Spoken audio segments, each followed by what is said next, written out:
welcome back to the American National Cattle Women podcast, Calling All Cattle Women. I am today's host, Nikki Nimlos, and today I am joined by Dr. Christy Wyckoff, who is the ranch owner and operator of Red Wing Ranch in Colorado, and she also received her PhD from Colorado State. So, welcome to the podcast, Christy. Thanks, Nikki. Happy to be here. Well, before we get into the ranch in Colorado, I want just to know a little bit more about your background, where you came from. I know you spent some time working on some conservation projects in California, so would just love to get a little bit more information about you. Sure. Let's see. So I grew up on a small ranch in Central Coast, California, and I always wanted to stay in ranching, but we moved to Seattle when I was in junior high, and that was a good instruction as to like maybe I'm not a city kid. But I also wanted to be working with animals. So I thought I was going to be a veterinarian for a long time, and then I found that you can do all the fun stuff as a researcher as well. So I went and got my master's chasing feral pigs down in Texas, and then decided to dive into some molecular stuff with the chronic wasting disease up at Colorado State University. And then after that, I went and became the lead scientist for a small nonprofit out in Monterey, California. And so the whole trajectory of my career had been very focused on wildlife and conflict resolution, largely between livestock and domestic animals, human wildlife conflict. And this job was helping manage 18,000 acres of a 20,000 acre preserve in super hilly coastal California. What was not totally expected in this career pivot was that cattle were going to become our primary land management tool. So when I hired on with the Santa Lucia Conservancy, they had just started a grazing program where they were bringing cattle in to try and bring some life back to the grasslands that were just smothered by too much annual grass production. And we were seeing impacts to wildflowers and wildlife. So suddenly my eyes were open to not only could cattle be an economic engine, for the nation and a food source, but suddenly they were a management tool. And after 8 years of working there and seeing incredible transformation in our grasslands and response by wildlife, I realized this is a much bigger conversation. And it was just when regenerative was kind of being thrown around for grazing and ways that ranches could manage their lands with livestock. And it felt very exciting to be at the beginning of this groundswell. So I decided to go and try it on my own. I've owned some land here in Colorado for a long time. And so in 2022, I've moved back and basically changed up all of the operation on my own land. And in 23, hired my ranch manager, and we've functionally been sprinting ever since, trying to figure out how to get an operation that works with nature, that is also profitable, that has a story of hope to share. And I think we're on track. It's been going really well. So, what are some of the big changes you made in Colorado on your ranch once you kind of started ramping things up?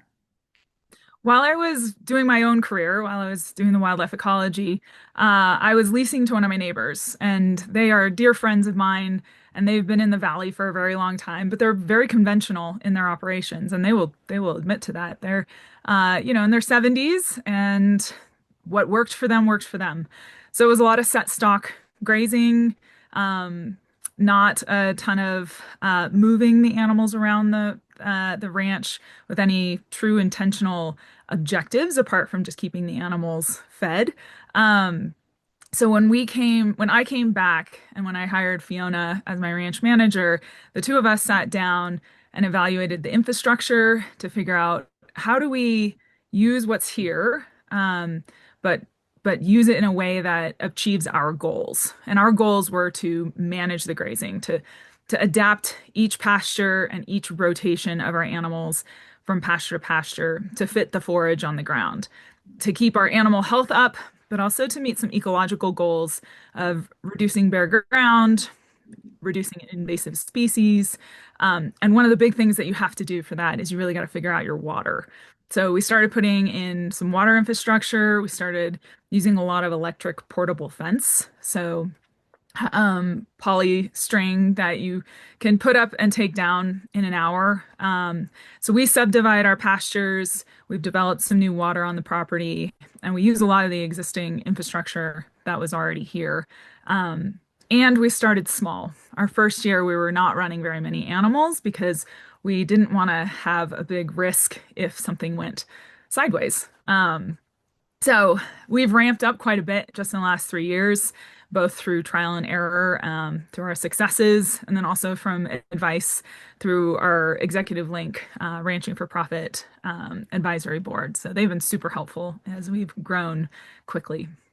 Yeah, I was going to ask, is a lot of this adaptive management, did you learn this from your time in California? Was it a lot of trial and error? Or where are you learning, a lot of these quote unquote regenerative practices? Right. It's been across the board. So as a trained ecologist, as soon as I heard about like these managed grazing practices and mimicking natural processes we've lost, like fire and large herds of grazing species, or heck, the biodiversity that has been decreased across the landscape, all of those are little disturbance systems. And so as soon as I heard the principles of what is now considered regenerative grazing, it was immediately like a light went off. I was like, ah, this is so obvious. How come I had never thought about this before? Um, and then as I dug into it and I started going to workshops and we started doing it at the preserve where I was working, and California is rich with other practitioners. So we had a really strong network to go and like troubleshoot, and we would do site visits. We'd go visit someone else's ranch and then we'd have them out to visit our sites. And one of our favorite things to do was to take them to the spots that we were really struggling, and get their ideas. And so we do that today when people come to visit the ranch. It's fun to show them the beautiful 5,000 pounds per acre sub-irrigated riparian corridor, right? Where we have lots of forage and it's very resilient. It's not as fun when you're proud of what you're doing to show them the parts where you're struggling. And those have been some of the most instructive. Um, and then as far as like keeping the business sustainable, a regenerative business itself, not just the grazing, I've done a ton of holistic management workshops. And then in 2023, Fiona and I did Ranching for Profit together. And that took everything to the next level. We are huge fans of the program and what they teach and how accessible the information is, but it really switches your paradigms. It really like twists the way that you look at your business and gives you the skills to interrogate the different enterprises, to really dig into the numbers and understand where the opportunities for growth or where the opportunities to cut things that are, not serving your business. And those two things it's the regenerative grazing and kind of the sustainable business, they're very important for each other. And when you start getting into that mind frame, and thinking about like a sustainable business is a profitable business. If we're not profitable, we won't be here next year, right? So there's no point in bothering if we can't survive. And to do that, we have to be managing our land in really thoughtful ways. And suddenly your whole worldview just becomes very in sync between those two. So I picked up these skills and the knowledge along the way. I will never stop learning, though. There's so much stuff out there. In fact, our team, we do a book club where we read books from authors who are talking about these things so that we can discuss it and we can interrogate our business and we can be like, well, so and so said X, Y, and Z. That might work in Missouri. Does that work in, high alpine Colorado? And then we have really fruitful discussions about how we can adapt concepts or how maybe they don't really apply, or but what does that mean for our long term? And so it's a never ending process, but the resources out there are vast and the network is such high energy. It's a very exciting space to be in, honestly. Yeah, we hear so much about regenerative grazing, but it's interesting to hear you mention like regenerative business And that's not what we're really talking about a lot. It's all focused on the grazing side, but hearing about the regenerative business side is really interesting. Yeah, it's critical, right? And ranching for profit, they talk about the managing with nature and how to manage your pastures, but ultimately, as they say, if you don't have your financial house in order, the, all of it is really very risky. And you got to take care of the people, right? You got to take care of your family, your employees, your community. So these things are it all goes together. Mhm. And it's one of the areas that I'm really excited. Obviously, like as an ecologist, anything with the natural system, I'm like stoked on, right? Let's improve our habitat for our cattle, for our wildlife, for our water cycling, for nutrient cycling, like all of those things. However, um, what if we can also make ranching a successful enterprise? What if we can make it so that the next generation doesn't see it as a stress point and instead wants to come back to family operations, or people who've never been in ranching before who love the idea of not being tied to a desk and making a difference in the landscape, that they could come and they could try these things out, but they could do it without basically like becoming a slave to the job or a slave to another operator. That they can make a living. Mhm. And that's something I admire so much about you is that like almost out of everyone I know, you seem to be like the most in touch for what it takes for a young person to get into ranching, from your custom grazing business model ideas to your participation and mentorship in the Quivira Coalition. Both of which I kind of want to ask you about. But for a young person, it almost seems impossible to get into the industry from the cost of land, the cost of cattle right now. What do you have to say to that? Because I know you're very passionate about this topic of custom grazing and how young people can create a sustainable business without having to own land or cattle. Right. Yeah, I think it's fair to say that there is a paradigm out there that you have to own land and you have to own your cattle, or you have to own one or the other if you're really going to be a rancher. And I would just say that that is not the only story out there. Those that works, we own the land that we operate on, but when we first started reimagining what this business could be, our executive link board and kind of the ranching for profit community, they were like, whoa, whoa, whoa, why are you talking about buying cattle right now? And this was in 2023 when the cattle market was really starting to ramp up, and it is way higher today. And we were like, how do we get into this market? And they were like, don't buy. Like, you're in an experimental phase, so you should custom graze. And we're like, well, what is custom grazing? Um, and that was a window into a totally different opportunity that has really changed my mindset about the entrance point for a lot of people. So, the fundamentals of custom grazing is that you don't own the livestock. You are giving a custom care service to someone else who owns the livestock. They've got animals, they need grass. You've got the grass, and you can provide this custom care at a premium rate. And suddenly you don't have the liability of owning, hundreds of thousands of millions of dollars of cattle, taking out giant loans from the bank. And in theory, you don't have to own the land, right? You could lease that too.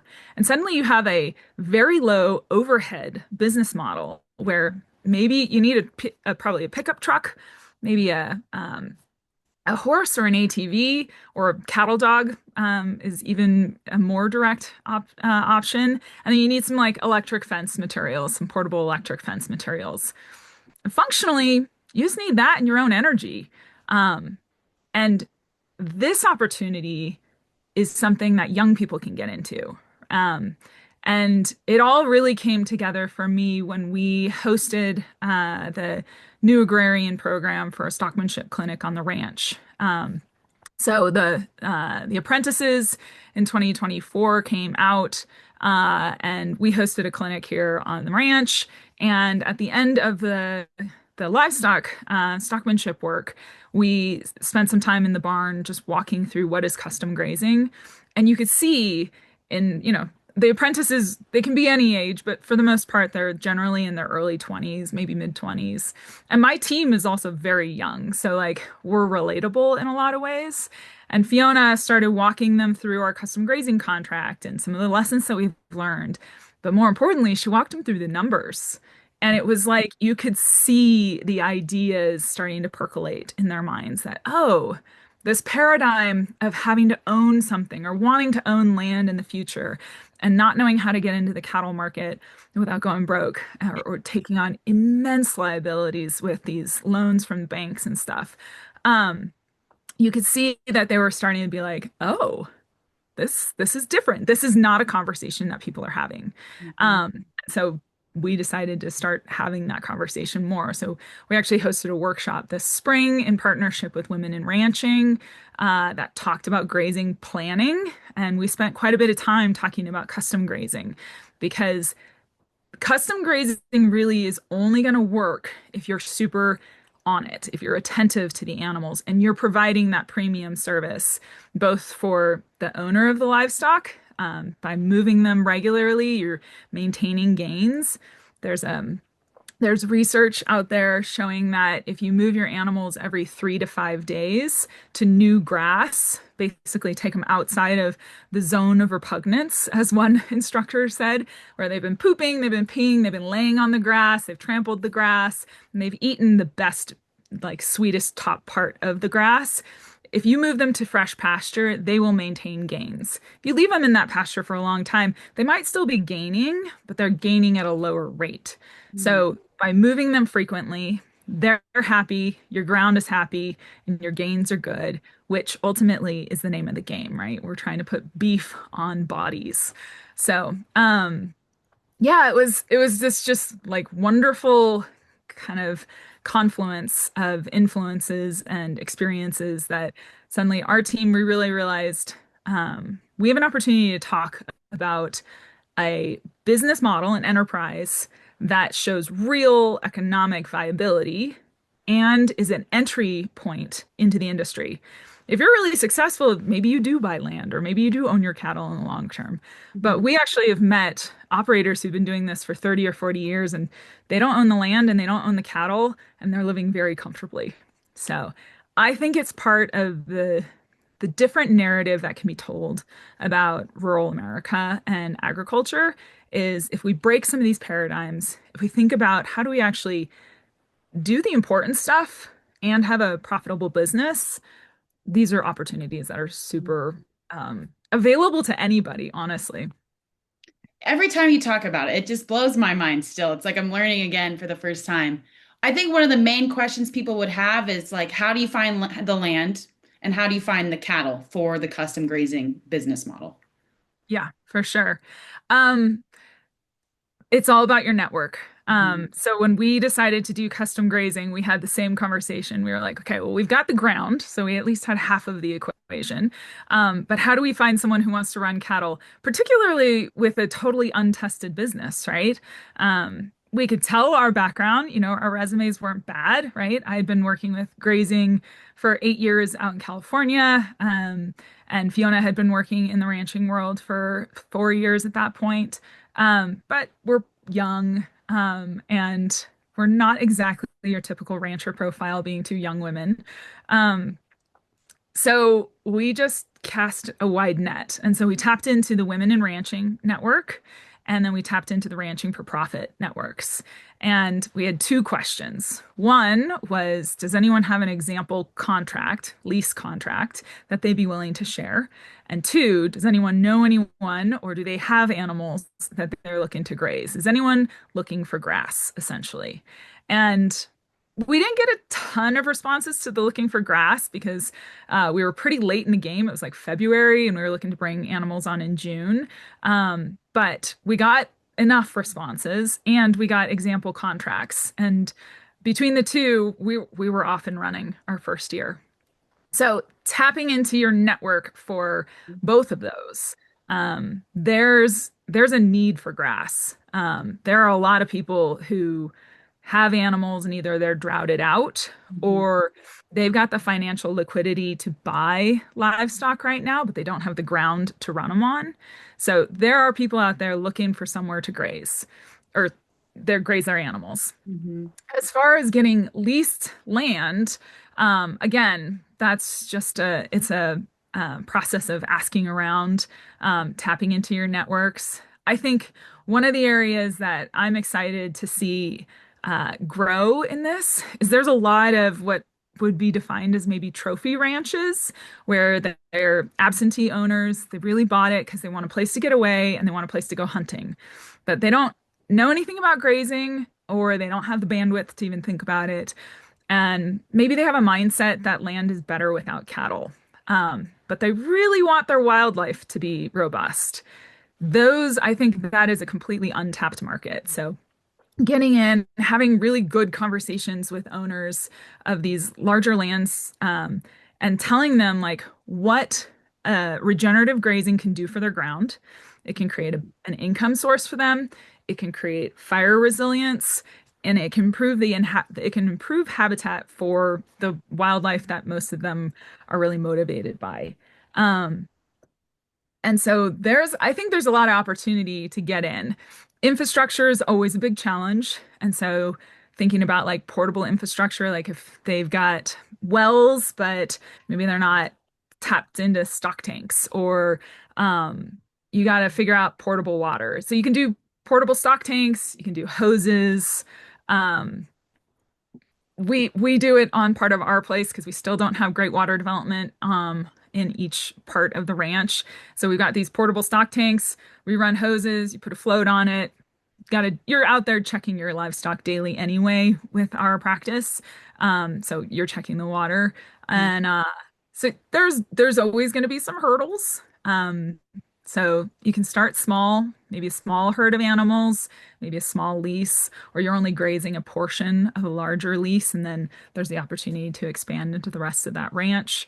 Um, yeah, it's a lot about networks, and I think the good thing is that um, there's a segment of our industry that sees this need, that Mhm. sees the need for the next generation to come in, and they are happy to help. There's some gatekeeping in some segments, but I think in the regenerative world, it is super inclusive, and it is all about like how do we get more good practices on the ground, and how can I help you do that? Mhm. Being from Western Montana, we have so many absentee landowners. And so I can just imagine that this would be of great benefit to them. So I'm wondering, is it common for custom grazing businesses to graze multiple ranches? I mean, is that something you see a lot? Yeah. I mean, it really depends. I've found that the the model is variable. But custom grazers are they're either running on a lot of small allotments or leases because they're kind of picking up any opportunity that comes up, which can be a hazard of its own. If you're driving, 6 hours a day just to bounce between different leases to check your animals, that's probably not sustainable or economically Yeah. viable. But if you can like cluster a bunch of different leases in the same valley, perhaps, then that makes sense. Or people who lock in one arrangement on a large ranch and they can actually make their entire business work. So you've got to run your numbers ultimately to know how many animals you need to be running at your price point, so that you can cover your expenses and then also create a livelihood for yourself. So it really depends. And it depends on where you're at too, right? So like if you're growing somewhere where you're routinely in the thousands of pounds per acre of forage, then you got a lot more flexibility in running higher stocking rates. Um, if you're working on shortgrass prairie, which is maybe like 700 pounds per acre, you're going to need a lot more land base. Right. And so a lot of that is just dependent. And I think probably ultimately what keeps most people from leasing places is water development. If there's not water, then it's very, very hard to do managed adaptive grazing where you're moving your animals frequently. So you got to get creative, but The thing I love about the ranching for profit community and the executive link community in particular is how creative people are. So there's all kinds of portable water ideas, whether you buy an old semi truck and that gets filled with water and then it's got stock tanks welded to the side of it and you park that out in your excuse me, you park that out in your pasture. Or maybe you have like a barber tank that holds water, it can hold a good amount of water and you come and you fill it once a day with a water tender of some sort. Like people are creative. And if you run the numbers and you're like, yeah, 2 hours of my time to haul water when I'm making X number of dollars per head per day, that maths, right? But again, you got to run your numbers so you know these things because otherwise you could just be hemorrhaging your time, which is money, and not actually achieving your goals of having a future viable business. Right. So what are some of the like maybe overhead costs in the custom grazing model? Like are you dealing with vet costs? Are you calving? What is an idea of some of those? It again, it can totally vary. So in our model, we've been doing stalkers. We have great grass in the summer. Our animals or the custom grazing animals have been putting on about 2 pounds a day, and so we know that we've got a sweet spot right there. And so we've just been doing stalkers, and a really basic stalker model. We provide the minerals. We just provide base mineral blocks for them to use. And then we do the doctoring, but we pass through all those costs for the doctoring. And if we needed to supplement, like if we got a freak snowstorm or something like that at the beginning or end of our contract, and we needed to feed them hay, then the owner would be responsible for that. And that's all in our contract, right? We cover the mineral costs, but every other expense is a pass through. I know other operators who, yeah, they'll calve, and every time they touch an animal, there's an extra cost. So they have a base cost on daily thing. If they have to run them through the squeeze chute, there's a cost there. Other people we do our model of just a daily per head rate. And we've played with some numbers of like a rate of gain premium or you know, an adjustment in the prices as the animals gain weight through the summer. And we found that both because we're still figuring out our own numbers, like how the animals are performing each year, but also just to keep things a little bit simpler, we just do a per day rate. Other people will have like a sliding scale as the animals get heavier, they're eating more grass, and so the price goes up. Yeah, it depends. There are really complicated models out there, and there are very simple ones. We went for simple, and just figured out what it costs us. To your question of like, what are the overheads? So it's our time, and it's our infrastructure repairs, and it's any equipment that we need, trucks and side by side and things like that, and then the mineral. And that's pretty much it. So we cover our time in that, and that's part of the daily rate. And then every other expense is a pass through. So just kind of to wrap up this custom grazing business model, what is your advice to people who are looking to potentially take this on or just get more information about how to develop a business plan? Well, first and foremost, if you're going to regenerate, we're going to be doing a workshop on this on Wednesday, the first day of the conference when all the workshops are. So Fiona, our ranch manager, will be presenting on that. Um, get into regenerative conversations with people. Like if you get into the networks that are talking about these things, there's going to be custom grazing practitioners in there. And there's a great book called No Risk Ranching, and it's by Greg Judy, and we just did it for book club, and it's excellent. He breaks it all down. He talks about how do you get leases, what's a good contract, what are the things you need to be thinking about, why custom grazing instead of owning. That's a great starting point, and we basically have started promoting that book because it's super accessible. His operation is, more in like Missouri kind of area. So there's some parts to it that I'm like, we're not going to be like fertilizing lime or putting lime on our pastures as a part of our contract. So that's that paradigm. But you take the parts that really apply to you Mhm. and reach out to us. We love talking about it, as you can tell. And we'd be happy to brainstorm. We share our custom grazing contract template with Oh. people. And it's just an adaptation for our operation from contracts that we got from other people. And what we found is that when we asked people for example contracts, we got basically the same boilerplate from multiple people. So it's a kind of an industry standard. And it gave us confidence in being really structured and rigid in that contract. Like we have no death loss liability. That is all on the owner.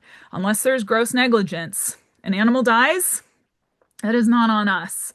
Um, and that's a pretty unusual level of responsibility to put back onto the owner, but it's industry standard because people want grass, and then they are willing to take that risk. Mhm. Well, speaking of Quivira, can you talk a little bit about what that program is and what you're involved in? Because it's great for people who didn't grow up in ranching or farming, or maybe our first generation and are looking to get into the industry. Yeah, for sure. So Quivira has a program called the New Agrarian Program, and the idea is that they match up someone who wants to get into agriculture or wants to build their skills in agriculture, and they match them up with a ranch that is looking for some help, but is also willing to lean into the mentorship. So this is not like just hiring a ranch hand. This is very much a two-sided exchange of learning and knowledge. And I've mentored students throughout my career. And one of the most impressive things about the Quivira program is that they mentor the mentors. So we actually had to take 7 different trainings that were 1 hour webinars with Julie, who is the kind of the founder of the apprentice program at Quivira. And they really make sure that the mentors and the mentees have support. So there's monthly check-ins for both parties. There's regional coordinators. Um, from our perspective, they have the platform, they have the advertising, and they basically put an advertisement out, and then the potential apprentices they do one application and they check the ranches that they are interested in working for. And then we get to go through their resumes, figure out who feels like a good fit, do interviews, and then bring someone on. So we are in our second year of hosting an apprentice. And well, last year our apprentice had some farming and like small farm and some livestock experience.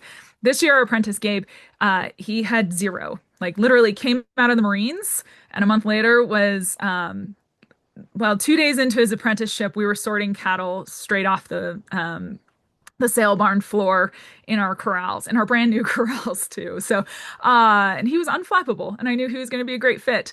But he has been able to just get deep into ranching through this apprenticeship, and we've prioritized making sure that we're explaining the why behind the what, right? And Fiona leans into making sure that our entire team understands the financials of our enterprises so that everyone is speaking the same language and we're all moving in the same direction. The other great thing about the apprenticeship is that it can open these young people's eyes to what is possible, right? It's not a gatekeeping thing, right? They can get their feet into it, and we love it because often they're pretty new to the industry, so they're not coming in with paradigms, hopefully, that are too dogmatic. They're coming in pretty open-minded, so we're able to teach them what we believe works best, and then pay it forward. And when they leave us, we expect them to get a full-time permanent job at a ranch that hopefully has some management responsibilities. We don't want them to be interns forever, or ranch hands forever, unless, of course, that's their desire. But they're going to leave our ranch with the experience and the knowledge to be able to have a career in this business. That just sounds so amazing and what a great opportunity for people who just have never had the chance to get experience like that. So it's been going good so far for you. You plan to stay involved for a while? We are deciding what we're going to do next year. But it's been a great 2 years that we've worked with them, and we are just enormous fans of the new agrarian program and of Quivira as a whole. I think they're doing really important work in the space. And yeah, I don't know what we'll do next year quite yet. We're still making some decisions, but we've got Gabe for our apprenticeship until January, so we actually asked him to stay a little bit longer to help us through the winter. Nice. Well, is there anything else you want to add about custom grazing or the new agrarian program? Yeah, I guess ultimately, on the custom grazing front, I think as I've highlighted through this is I think that custom grazing is the door in which a lot of people could get into the industry in a sustainable way. And we firmly believe here at Red Wing that the future of agriculture does not need to be this like super negative story where there's no opportunity for the next generation and the overhead costs are too high and the land cost is too high and cattle are out of reach right now because they're so expensive. There's a totally different story that can happen that is good for the land, is good for the producers, and is good for the communities. Because if we're keeping working lands working, producing economic returns on land that would otherwise potentially be developed or turned into a Target parking lot or something like that, then that's a net benefit. Plus, we need food security. So the more working lands we have working, the more likely that we can be independent communities, figuring out how to feed ourselves so that we're not subject to market fluctuations as much. If 2020 shutdowns taught us anything, it's that globalization is a super powerful and really amazing development, but we still need to make sure that we've got some food security here in our own neighborhoods. Um, and if that's done in a way that manages the ground in a good way, we can improve some of our water cycles. We can reduce erosion. We can reduce dust storms. Like cattle can be, or any livestock that's well managed, can be a tool for economic viability, great livelihoods, and improved land, which ultimately serves all of us. Wow, Christy, you are so amazing. What's the best way for people to get in touch with you if they're looking to connect? Yeah, you can email me at Christy at redwingranch.farm. You can message us on our website. You can follow us on Instagram. We're at Red Wing Ranch. We're on TikTok. We're on YouTube, or not YouTube yet. We'll get there. We're on Facebook, so feel free to reach out. Or we're also gonna be offering more workshops next year here at the ranch. We've got a chainsaw workshop called Buckin' Babes, where you can learn some land management principles with a chainsaw. And we'll be offering another grazing management that'll talk about electric fence use and custom grazing. And we're hoping to once again line up Don Nato, who's a guru in the stockmanship world, to do another workshop next summer. So we're super excited. We want to pay it forward by sharing some of the hard-earned lessons that we have had in the last couple years, to help other people be successful in their own operations and their own businesses. Well, thank you so much, Christy, for sharing all of this information. I think a lot of people are going to learn from this episode. Thank you for your time, and thank you to all of our listeners who tuned in. Thank you. This is a real pleasure.